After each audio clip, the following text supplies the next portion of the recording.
আজ রাত্রির থেকে তাপমাত্রা আরও কমতে চলেছে বন্ধুরা। আজ 19শে জানুয়ারি 2025 এবং রবিবার।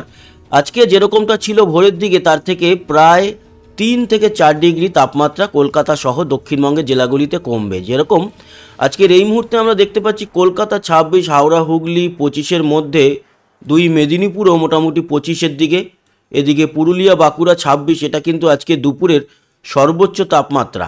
এরপর আবার বিকেল ও সন্ধ্যের দিকে কমতে থাকবে। কাল ভোরে গিয়ে বেশ অনেকটা তাপমাত্রা হ্রাস পাবে।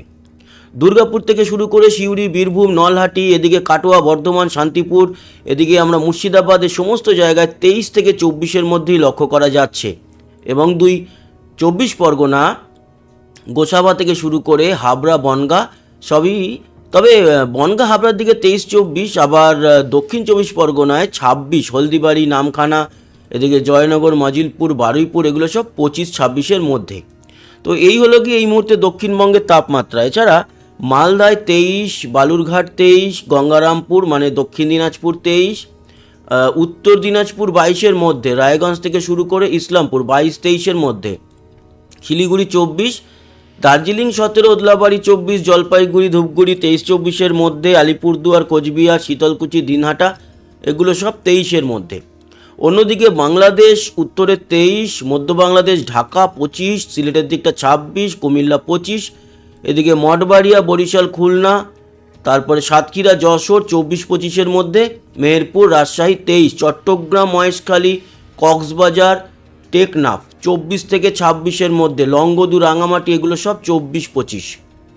এছাড়া ত্রিপুরা জুড়ে 25-26, আগরতলায় 26, আমবাসা, অমরপুর এগুলো 25-26 সব, শিলচর 27, আসাম জুড়ে 24 থেকে 26, মূলত 24 শুধু হোজাই আর ডিমাপুরে 25-26, বাকি আসাম জুড়ে কিন্তু 24-এর মতো তাপমাত্রা রয়েছে এই মুহূর্তের, এবং এটাই হচ্ছে সর্বোচ্চ। এরপর রাতের দিকে কমবে। আজকে রাতের দিকে বেশ খানিকটা কমবে, তবে রাতের থেকেও ভোর বেলায় কতটা হবে সেটা বেশি ডিটেলে যাব। তবে আপনাদের একটা আভাস দিয়ে রাখি, রাতের দিকেই আজকে কিন্তু পুরুলিয়া, বাঁকুড়া, বর্ধমান, মুর্শিদাবাদ, বীরভূম এগুলো সব 14-15-এর মধ্যে চলে যাবে রাত্রি 10টার মধ্যে। কলকাতাতে তখনও একটু বেশি থাকবে 18-এর মতো, কিন্তু তারপরেই মাঝরাত থেকে কলকাতাতেও কমে যাবে। এবং কালকে বা আজকে মাঝরাতে প্রায় 13-14 চলে আসবে সমস্ত জায়গায়। খড়গপুর থেকে শুরু করে কোলাঘাট এগুলো সব 15-16, তার মানে আজ সন্ধ্যের পর থেকে তাপমাত্রা হু হু করে কমবে। এবং বর্ধমান সহ পুরোটাই দেখতে পেলাম 15-16, উত্তরবঙ্গেও কিন্তু মোটামুটি 15-এর মধ্যে, বাংলাদেশ জুড়েও মোটামুটি 15 চলে আসবে আজকে রাত্রি 10টাতেই। তাপমাত্রা এক ধাক্কায় কমবে, যদিও ঢাকায় তখনও 17 থাকবে। এটা মূলত পলিউশনের জন্য হয়। দেখুন আশেপাশে সব জায়গায় 15 অথচ কলকাতায় 18। এটা ভোর রাতে কমবে, রাতের দিকে গাড়ি চলাচলটা কমে যায় বলে সেম টু সেম দেখুন ঢাকাতেও চারিদিকে 15 অথচ ঢাকাতে 17। এটা তো পলিউশনের জন্য। এবং চট্টগ্রাম, মহেশখালীর দিকটা 18-20 থাকবে, ত্রিপুরা 15-এর মধ্যে থাকবে, শিলচর 16 এবং গোয়ালপাড়া, গুয়াহাটি, আসাম জুড়ে মোটামুটি 15 থেকে 16-এর মধ্যেই থাকবে। এটা কিন্তু আজকে রাতেই এক ধাক্কায় এতটা কমে যাবে। আর ভোর রাতের দিকে তাপমাত্রা আরও কমে কতটা হবে দেখুন, আরও কমে ভোর রাতের দিকে পুরুলিয়া, বাঁকুড়া 11, দুর্গাপুর 12, বর্ধমান 12, আরামবাগ, চন্দননগর 11-12, শান্তিপুর 11, কলকাতা 14। তার মানে এক ধাক্কায় দেখুন কতটা নেমে এলো। আজকের ভোর রাতে ছিল 17-18-এর উপরে, কলকাতায় কালকে 14, কোথাও কোথাও 13 হয়ে যাবে। এবং মোটামুটি পূর্ব পশ্চিম মেদিনীপুর 12-13-এর মধ্যে, ঝাড়গ্রাম 11-এর মধ্যে। তার মানে আজকে রাতে তাপমাত্রা অনেকটা কমে যাচ্ছে, ভোরবেলায় কিন্তু বেশ ঠান্ডা থাকবে। এদিকে নলহাটি, বীরভূম সবই 11-12-এর মধ্যে, আজিমগঞ্জ, বহরমপুর 12-এর মধ্যে, মুর্শিদাবাদ। অন্যদিকে আমরা যদি উত্তরবঙ্গ দেখি তাহলে মালদা 12, 2 দিনাজপুর 12-এর মধ্যে, শিলিগুড়ি 12, কোচবিহার, আলিপুরদুয়ার, শীতলকুচি, দিনহাটা এগুলো সব 12-এর মধ্যে থাকবে ভোর রাতে। এবং বাংলাদেশ জুড়ে উত্তরে 12, রাজশাহী, মেহেরপুর 11-12, খুলনা, বরিশালও 12-13, কলাপাড়া, মঠবাড়িয়া 12-13, কুমিল্লা 12, ঢাকা 14। ঢাকা এবং কলকাতা এই দুটো জায়গাতেই যেন একে অপরের সঙ্গে পাল্লা দিয়ে এই তাপমাত্রার দিকটা দেখে। দেখুন দু জায়গাতেই 14 থাকবে। সিলেটেও অবশ্য 14, ময়মনসিংহ 13, কুমিল্লা 12, চিটাগাং, মহেশখালী, কক্সবাজার মোটামুটি 14 থেকে 16-এর মধ্যে, টেকনাফ অবশ্য 18, লংগদু, রাঙামাটি এগুলো সব 13-14-এর মধ্যে থাকবে। ত্রিপুরা জুড়ে 12-13, আসামে শিলচর 13 এবং বাকি আসাম মোটামুটি গোয়ালপাড়া, গুয়াহাটি, তেজপুর, হোজাই, ডিমাপুর 13-14 মধ্যে থাকবে। এই হচ্ছে গিয়ে ভোর রাতের তাপমাত্রা। এবার তাপমাত্রা পরের দিনগুলোতে কীরকমভাবে কমবে বা বাড়বে সেটাও একটু দেখে নিই। তো আমরা যদি মঙ্গলবার ভোর রাতে দেখি, খুব একটা বেশি ফারাক নেই, তবে হ্যাঁ 1-2 ডিগ্রি করে বাড়ছে মঙ্গলে। বুধবার দিনকে মোটামুটি একই থাকবে। বৃহস্পতিবার দিন যদি দেখি, বৃহস্পতিবার দিনকে 1 ডিগ্রি করে সব জায়গায় বেড়ে যাচ্ছে কিন্তু তাপমাত্রা ভোর 5টা নাগাদ। ভোর 5টা হচ্ছে একটা টাইম এমন যেই সময়টায় আমরা সর্বনিম্ন তাপমাত্রাটা ধরে থাকি।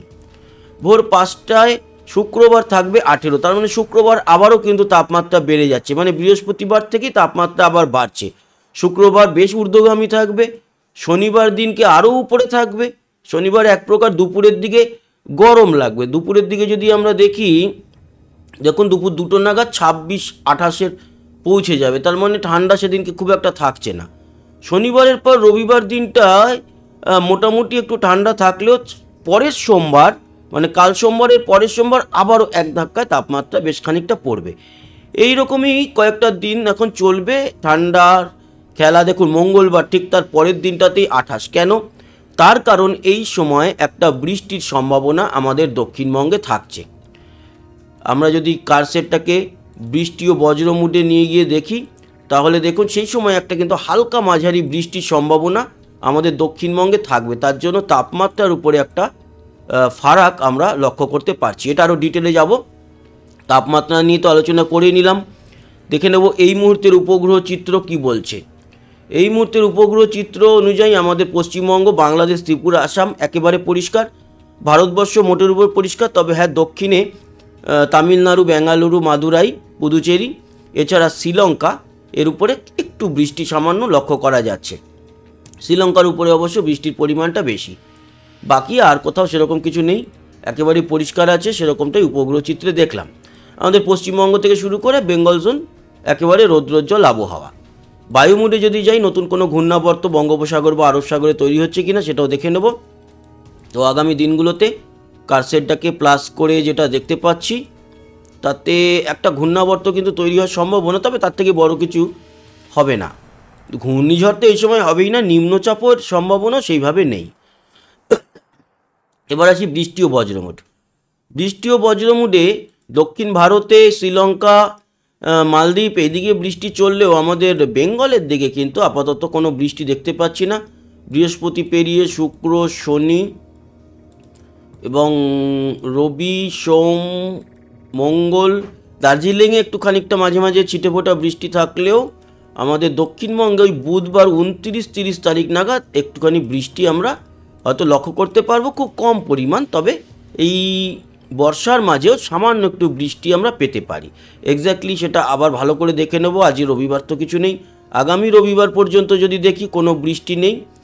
তারপরে সোম, মঙ্গল, পরের বুধ, বৃহস্পতি, শুক্র, শনি, ওই 29-30 তারিখ নাগাদ গিয়ে একেবারে আমাদের দক্ষিণের উপকূলে হলদিবাড়ি, গঙ্গাসাগর, সুন্দরবন, দক্ষিণ 24 পরগনা, বারুইপুর, এছাড়া বাংলাদেশের সুন্দরবন, শ্যামনগর, মঠবাড়িয়া, কলাপাড়া, লালমোহন, মতিরহাট, বরিশাল, সেনবাগ, ফটিকচারি, চট্টগ্রাম, ত্রিপুরার দক্ষিণে বেলোনিয়া, উদয়পুর, মগিয়াবাড়ি, এই সমস্ত জায়গাগুলোতে সামান্য একটু বৃষ্টি হওয়ার সম্ভাবনা থাকছে। তার জন্য তাপমাত্রার ফারাকও সেই সময় আমরা লক্ষ্য করতে পারবো। তো বন্ধুরা, এই হচ্ছে গিয়ে আবহাওয়ার আপডেট আপনাদের সঙ্গে শেয়ার করলাম। আশা করি কাজে লেগেছে। সঙ্গে থাকবেন আমাদের, সাবস্ক্রাইব করে লাইক শেয়ার করবেন, কমেন্ট বক্সে আপনার মতামত জানাবেন। আসি, আবার দেখা হবে। সবাই ভালো থাকবেন, সুস্থ থাকবেন, টাটা।